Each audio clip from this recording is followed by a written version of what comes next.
মানে হালকা ছায়ার মতো দেখতে পাচ্ছি, কিছু একটা আমার সামনে দিয়ে একবার এপাশ ওর ওপাশ হালকা আওয়াজ আসছে যে আজকের মতো বেঁচে গেলি। নমস্কার, আজ আবার ফিরে এলাম নতুন করে আমাদের এই চ্যানেলে। আজকে আমাদের সঙ্গে যিনি আছেন একজন খুব সুন্দর ভালো গেস্ট আছেন, যার নিজের অভিজ্ঞতা তিনি শেয়ার করবেন। আমাদের উৎপলদা নিয়ে এসছেন খুবই সুন্দর একটা তার অভিজ্ঞতা, ভৌতিক অভিজ্ঞতা, সেটা শেয়ার করবেন। আসুন তার কাছে শোনা যাক। নমস্কার, আমার নাম উৎপল। তো আজকে একটা ঘটনা আমারই সঙ্গে ঘটে যাওয়া একটা ঘটনা আমি শেয়ার করছি। সেটা ছিল আজ থেকে 10 থেকে 12 বছর আগের ঘটনা। 10 থেকে 12 বছর ঘটনা। তো তখন আমি ভিডিও ওয়েডিংয়ের কাজ করতাম, বিয়ে বাড়িতে ফটোশ্যুটের কাজ করতাম। তো যেতে গেলে রাত্রে এখনও বাড়ি ফিরতে হতো, রাত বেরোতে যেখানে জানি কোনো রাত্রে অনুষ্ঠান বাড়ি ছেড়ে দেখা যাচ্ছে কোনো ছেলে বা রিসেপশন হচ্ছে, সেখানে গেলে কী হতো, আমাকে তো সকাল সকাল রাত্রে 12টার মধ্যে কি 1টার মধ্যে শেষ হয়ে গেলো, আমাকে বাড়ি ফিরতে হবে। তো কিছু কিছু জায়গা ছিল যা কাছাকাছি, বাস গাড়ি বা গাড়িতে গেলে মেইন রোডের কাছাকাছি, কিছু কিছু মেনলি গ্রামের ভিতরের দিকে অনেক সময় কিছু প্রোগ্রাম হতো। তো গ্রামের দিকে এই বিষয়গুলো কিছু কিছু রাতের দিকে কিছু কিছু জায়গা এরিয়া আছে যেটা আগের দিনে মানুষ যেটা বলতো যে এই সময় এখানে আমরা যেতাম না, এখানে মানুষ গ্রামের দিকে এগুলো ভূত বা এরকম কিছু ছায়া বা কিছু দেখা যায়। হ্যাঁ, মানুষ সাদা শাড়ি পরে কেউ হেঁটে বেড়াচ্ছে, এরকম দেখতে পাওয়া যায়, শুনেছি, গল্প শুনেছি। এরকম কিন্তু আগে কখনো আমার সঙ্গে এরকম কোনো ঘটেনি, এরকম ধরনের কোনো ঘটনাটা। তো আমি গেছি আমাদের বাড়ি থেকে, এরিয়াটা মোটামুটি 7 থেকে 8 কিলোমিটার দূরে, কিন্তু একটু একটা ব্যাকওয়ার্ড এরিয়া, যেখানে একটা মানে নির্দিষ্ট সন্ধ্যার পরে টোটো বা অটো যায় না সেখানে। সন্ধ্যার পরে কোনো মানে যাওয়ার কোনো কমিউনিকেশন যোগাযোগ অবস্থায় নেই সেখানে। তো তখন আমার সকালবেলা বিকেলবেলায় ছেলে বাড়িতে রিসেপশন। তো আমি বিকেলবেলায় আমার একটা ছেলেকে নিয়ে ক্যামেরা সব নিয়ে বাড়িতে গিয়ে আমরা কাজ শুরু করেছি, এবং কাজ শুরু করতে করতে মোটামুটি 12টা 2টো বেজে গেছে আমাদের টোটাল প্রোগ্রাম। রাত 2টোর সময় প্রোগ্রাম শেষ ক্লোজ হলো। বিয়ে বাড়ি ছেলের রিসেপশন তো একটু টাইম লাগবে, 2টোর সময় প্রোগ্রাম ক্লোজ হলো। এবার আমার সঙ্গে যে ছিল, আমি স্টিল ফটোগ্রাফার ছিলাম, একটা ছিল ভিডিও ফটোগ্রাফার ছিল একজন। মানে তোমরা দুজনেই ছিলাম। তো ভিডিও ফটোগ্রাফার যে ছিল তার বাড়িটা ওখান থেকে কাছাকাছি ছিল। সে রাতেরবেলা আমি কি করলাম, তাহলে কাজ কর, তুই ভিডিওর যা ক্যামেরা ফোটা সব নিয়ে তুই তো বাড়িতে চলে যা, আমি স্টিল নিয়ে বা আমি যে করে হোক আমি এখান থেকে বেরিয়ে যাব। ওখানে আমি ওয়েট করলাম কিছু সময় সেই বাড়িতে, বাইরে বসে আছি, হালকা হালকা ঠান্ডা তখন, টাওয়াল পেয়েছি, আমি বসে আছি। এবার ঘুমো পাচ্ছে, কী করবো, রাত হয়ে গেছে, বাড়ির সবাই কেউ না, সবাই ঘরে দরজাতে সবাই ঘুমিয়ে আছে। আমি পুরো প্যান্ডেলের মধ্যে চুপচাপ একা, প্যান্ডেলে এখন চুপচাপ বসে আছি আমি। এই বসে থেকে তার আগের মধ্যে আমি তখন রাত কটা বাজে? তখন 3:30। তখন আমি একা, স্টিল একা বসে আছি। মাঝে মাঝে সামনে ফাঁকা রাস্তায় যাচ্ছি, আবার হেঁটে আসছি, আবার বসে আছি। এইবার বসে থাকতে তো কতক্ষণ বসে থাকা যায়। এবার আমি তো সকালে বাড়ি আসবো, সকালে বাড়ি আসতে গেলে 8টা-9টার আগে কোনো অটো পাবো না। মানে সকাল সকাল কোনো আসার রাস্তা নেই।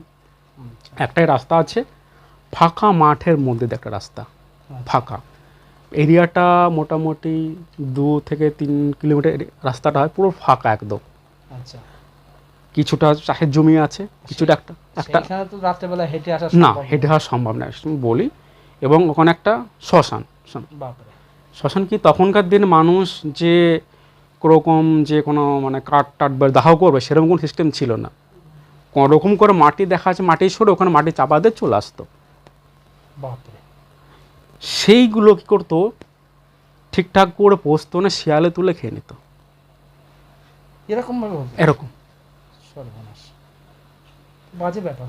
দেখা যাচ্ছে সকালবেলা দুপুরবেলায় তাকে কাউকে ওখানে সমাধি দেওয়া হয়েছে, রাত্রেবেলা শিয়ালে তুলে খেয়ে নিয়েছে। তাদের আত্মাটা তো কোথায় যায়, মুক্তি পেল না তো, তাদের আত্মা মুক্তি পাবে না তো, তাদের আত্মা তো ওখানে থাকবে।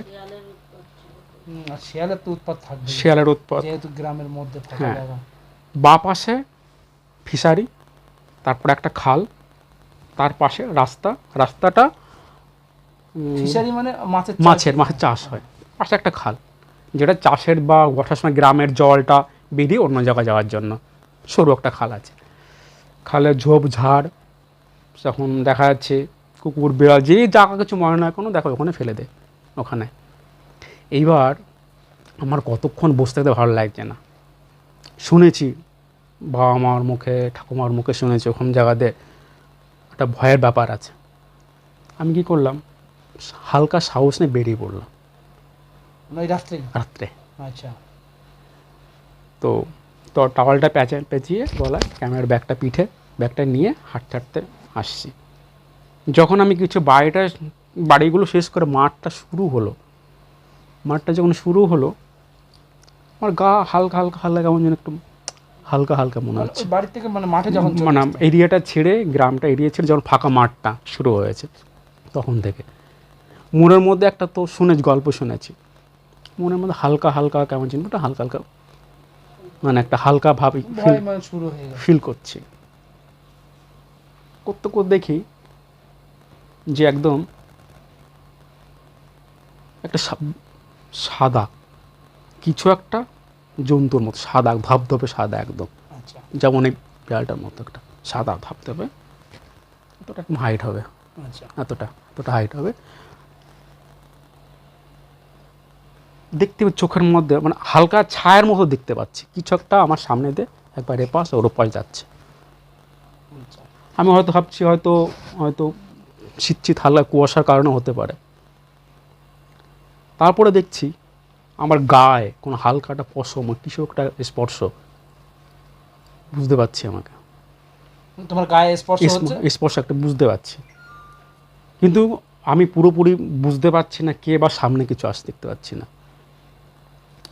কিছুটা এগোনোর পরে একটা বুড়ি মাঠের মধ্যে আচ্ছা একটা লাঠি উবু হয়ে এরকম লাঠি ভর দিয়ে আসছে। আমি ভাবলাম এত রাত্রে কেন বুড়ি মাঠে এখন এত রাত্রে কেন এখান থেকে কেন ঘুরছে। তখন প্রায় 3:30 বাজে, 3:30 পৌনে 4 বাজে প্রায়, হালকা তখনও ভোর হয়নি, তখন মানে লাইট আলো বোঝা যাচ্ছে না, অন্ধকার ভাব তখনও আছে। এবং সেটা বারটা ছিল সম্ভবত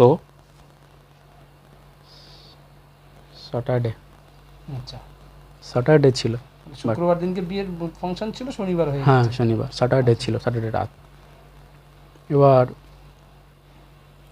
আমাকে বলছে যে এই রাস্তাটা কি এইখানে যাওয়া যাবে, একটা গ্রামের নাম বলছে। আমি বলছি হ্যাঁ যাবে। বুড়িটা বলছে। আচ্ছা বুড়িটা চলে গেল, ওরা ক্রস করলো, তারপর আমি পড়ে গেলাম খাদে, রাস্তার পাশে পড়ে গেছি। আমি এরকম তাকাত ঘুরে দেখছি, বুড়িটা আছে এরকম ঘুরে দেখছি, তো এক থেকে আমি হাঁটতে হাঁটতে নিচে খাদের মধ্যে চলে গেছি আমি। আচ্ছা আর যে যেমন সাইকেল চালাচ্ছে, অনেক সময় সাইকেল চালাতে দেখা যায় যে অন্যদিকে ঘুরে সাইকেলটা ডিসব্যালেন্স একটু অন্যদিকে চলে যায়, যেমন আমি হাঁটতে হাঁটতেও একদম সাইডে চলে গেছি। আর এক পা দিলে আমি গোড়া দিয়ে নিচে একদম খালের মধ্যে চলে যেতাম। ওখানটায় আমি আধা ঘন্টা আমি হেঁটেছি, কিন্তু না আমি রাস্তা শেষ করতে পারিনি আধা ঘন্টা। আমি ঘুরে ওখানটায় ওই জায়গাটায় মানে তোমাকে ধরিয়ে তো ওখানে আটকে রেখে দিয়েছে। আচ্ছা আধা ঘন্টা আমি হেঁটেছি,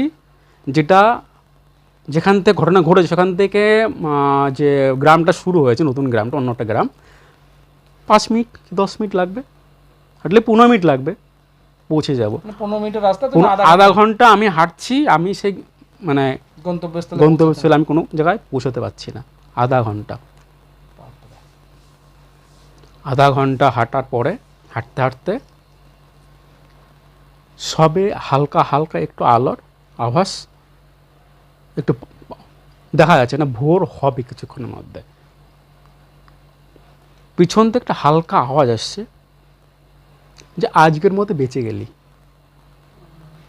পিছন থেকে আওয়াজ আসছে হালকা একটা বলো, আজকের মতো বেঁচে গেলি। পরের দিন আর ছাড়বো না, পরের দিন আর আমি ছাড়বো না, এরকম আওয়াজ শুনবো,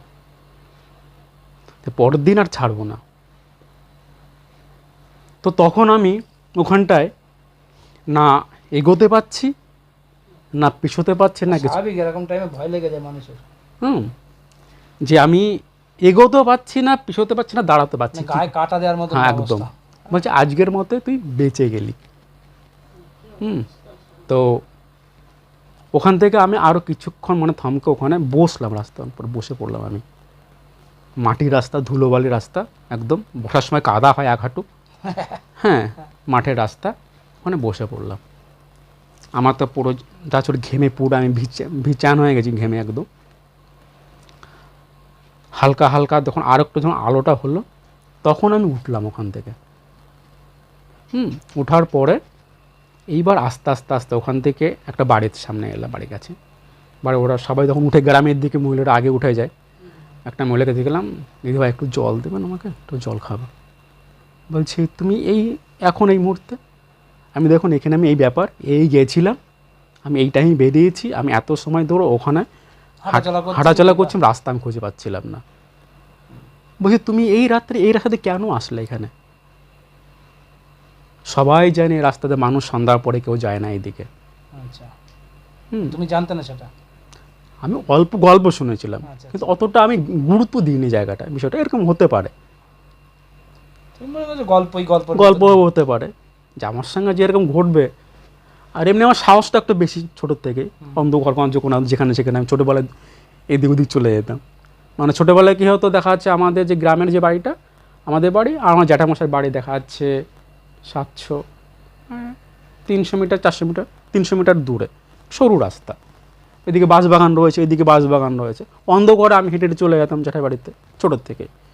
ওই জন্য ভয়টা আমার একটু কম ছিল। কিন্তু এরকম একটা সিচুয়েশানে আমি পড়বো, আমার সঙ্গে এরকম ঘটবে, আমি কখনো গেস করতে পারিনি। ওখানে জল খেলাম, জল ঢাল করে বলছেন চেয়ার দিলে, বসো তুমি এখানে বসো, একটু রেস্ট করো, তারপরে তুমি বাড়িতে যেও।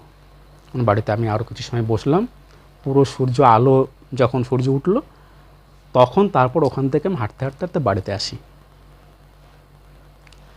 অস্বাভাবিক ব্যাপার, অস্বাভাবিক ব্যাপার। তারপরে কি আর দ্বিতীয়বার বলতে গিয়ে ওদিকে তখন ওই সাইডে কোনো দিন আরও বিষয়ে কোনো জায়গা যায়নি, তবে মাঝে মধ্যে অনেক অনেক জায়গায় দূর দূরান্ত গেছি। তাহলে আরেকটা শোনাও, আরেকটা এরকম যদি কোনো গল্প থেকে থাকে। এরকম গল্প বলতে গেলে আমার সঙ্গে হয়নি, আমার এক মানে বাড়ির কাছাকাছি একজনের সাথে ঘটেছিল ঘটনা ওনারা একটু সম্প্রদায় জেলে মাছ ধরতে যায়। জেলে সম্প্রদায় মাছ ধরতে যায়। মানে আমাদের বাড়ি যেটা পাশে, নদীটার নাম আছে কোদালিয়া নদী। মানে অলরেডি এটা অনেক পুরনো নদী, বাংলাদেশের যে কপোতাক্ষ নদী, সেই নদীর থেকে কোদালিয়া নদীটা বেরিয়ে এসছে আমাদের ইন্ডিয়াতে। আর সেই নদীর কাছেই আমাদের টিউবওয়েলের জল, এখানে বাথরুমের জল সবাই নদীতে চলে যায় পাইপ দিয়ে মাধ্যমে। ওখানে কিছুটা এগিয়ে গিয়ে একটা জায়গা আছে, নদীর এরকম টার্নিং নিয়েছে অনেকটা। ওই জায়গাটা এখন শ্মশান তৈরি হচ্ছে। একটা সময় ওখানে ওরকম মানুষ দেখা যাচ্ছে, তখনকার দিনে মানুষের অত ছিল, গরিব মানুষ, ওই দেখা যাচ্ছে কচুরিপানা, মাটি, কাদা মাটি সরিয়ে ওখানেই রেখে যেত, রেখে দিয়ে কচুরিপানা দিয়ে চাপা দিয়ে রেখে যেত। ওখানে ওরকম ছিল, শিয়ালের উৎপাত। হ্যাঁ, ফাঁকা জঙ্গল মানে সেখানে শিয়াল থাকবে। তো ওখানে ওই কাকাটা মাছ ধরতে গেছে, এখন রাত্রেবেলা টর্চ লাইট দিয়ে এরকম কোচ দিয়ে এরকম করে মাছ ধরে, ব্যাগে মাছটা ছাড়িয়ে নিয়ে চলে আসে। নদীর পাড় দিয়ে হাঁটতে হাঁটতে যায়, এরকম ব্যাগের মধ্যে করে মাছ, চ্যাং মাছ যেগুলো, ওগুলো। আর ভূত পেতে ওইগুলো কিন্তু বেশি খায়। ভূত পেতে খাবার ওই মাছগুলো। হ্যাঁ, এবার এরকম বলছে, মানে ওদের মতো নাকে নাকে কথা, দুটো মাছ দিয়ে যা বলছে। দুটো মাছ দিয়ে যা। হ্যাঁ, তো একটা ভীষণ সাহস, দুটো মাছ এরকম লেজ ধরে এরকম ছুঁড়ে মেরেছে ঝোড় জঙ্গলের মধ্যে, এরকম ছুঁড়ে মেরেছে, এনে খা, জ্বালাতন করিস না। হয়তো লাগছে তার মধ্যে দিয়ে। বলল যে গাছপালার কোনো পাতা নড়ছে না, হঠাৎ বিশাল চারিদিকে একটা হাওয়া গাছপালা নড়ে এসে ঝোপঝাড়টাকে মনে এলেবল পাতাড়ি করে দিল। মানে আশেপাশে যতগুলো ছিল সব এক জায়গা হয়ে গেছে। হ্যাঁ, ঝোপঝাড় পুরো। আমি শুনেছি যে অনেক লোকের, অনেক পুরনো লোকের কাছে যে ভূতের এই মাছ খেতে খুব ভালোবাসে, মাছ নিয়ে অনেক পুরনো পুরনো গল্প আছে, আমিও শুনেছি। তো বলছে যে এই যে মাছ দিল, মাছ দেওয়ার পরে মনে হচ্ছে চারিদিকে থেকে পুরো হাওয়া এসে ওই ঝোপঝাড়টা মনে হচ্ছে ভেঙে চুরে একদম তছনছ করে দেয়, এরকম একটা পরিস্থিতি তৈরি করলো। আচ্ছা, তারপর উনি কি মাছটা ধরে তারপর চলে আসছে? না, উনি চলে আসছে, উনি তো ছেড়ে দিয়ে চলে আসছে, উনি তো মানে দূর থেকে ওরা ফিল করছে কি হচ্ছে ওই জায়গাটা। আচ্ছা, মাছের সঙ্গে ভূতের একটা অনেক পুরনো সম্পর্ক ওখানে আছে। তো এরকম ওখানে ওই সাইডে অনেক গল্প মানুষদের কাছে আছে, যারা এই ধরনের গল্প শোনা যায় একটা সময়, হ্যাঁ, যে এইখানে এরকম ধরনের গল্প মানে মানুষ দেখতে পেয়েছে, অনেকে ভয়ও পেয়েছে মারাত্মক ধরনের। হয়তো দেখা যাচ্ছে এমন হয়েছে, আমার একটা বন্ধু আছে হাবড়াতে বাড়ি, ওর কাছে এইগুলো না সামনাসামনি আসে খুব, ও দেখতে পায়, কেন জানি না, বলছি কোনো রাশির কোনো ব্যাপার ট্যাপার কী থাকে, রাশির ব্যাপার থাকে। তো বলছে ও একদিন হাঁটতে হাঁটতে বাড়ি যাচ্ছে, একটা জায়গায় দেখে দুটো তাল গাছ ছিল রাস্তার পাশে, তাল গাছের দুপাশে দুটো বড় বড় পাত দাঁড়িয়ে আছে। আচ্ছা, এরকম বহুত কিসসা কাহিনী, এরকম বহুত আরও অনেক ধরনের গল্প যা মানুষের সাথে ঘটে, যেগুলো হয়তো অনেকে বিশ্বাস করে না যে এগুলো এরকম ভূত বলে কিছু হয় নাকি।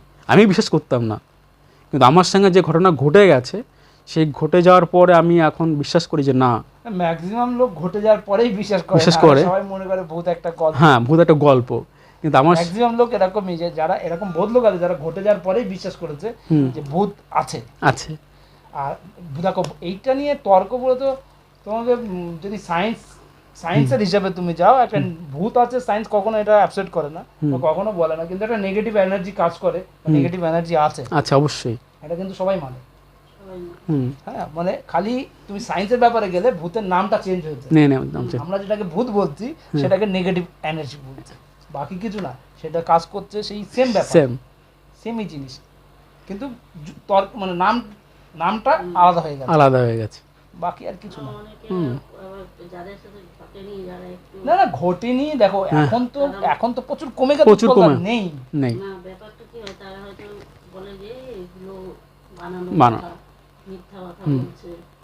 হ্যাঁ, বলে, অনেকে বলে এসব কথা বলে, কিন্তু এগুলো অ্যাকচুয়ালি তো ভুল। যারা এগুলো জানে বা যাদের সাথে কিছু হয়েছে তারাই জানে যে এগুলো। আমি একবার ভূত, মানে একটা ঘরে একজন সুসাইড করেছিল নৈহাটিতে, সেই ঘরে মানে আমি একজনের সঙ্গে ওই ঘরে পুজো করতে গেছিলাম। তুমি আগে থেকে জানো যে আমার এইসবে বিশাল ইন্টারেস্ট ছিল।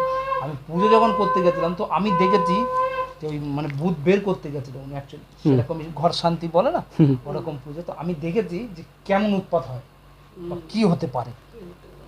তো এগুলো যাদের সঙ্গে ঘটে গেছে না, তারাই বিশ্বাস করবে। ওই যে ওই গল্পটা একদিন আমি শোনাবো চ্যানেলে, খুব খতরনাক ব্যাপার। তো খুব ভালো লাগলো উৎপলদা তোমার কথাগুলো, আজকে গল্পটা শুনে। আবার অবশ্যই আরেকবার তুমি এসো, অবশ্যই আসবো সময় পেলে। হ্যাঁ, আপনারাও কমেন্ট করে জানাবেন কেমন লাগলো। নমস্কার।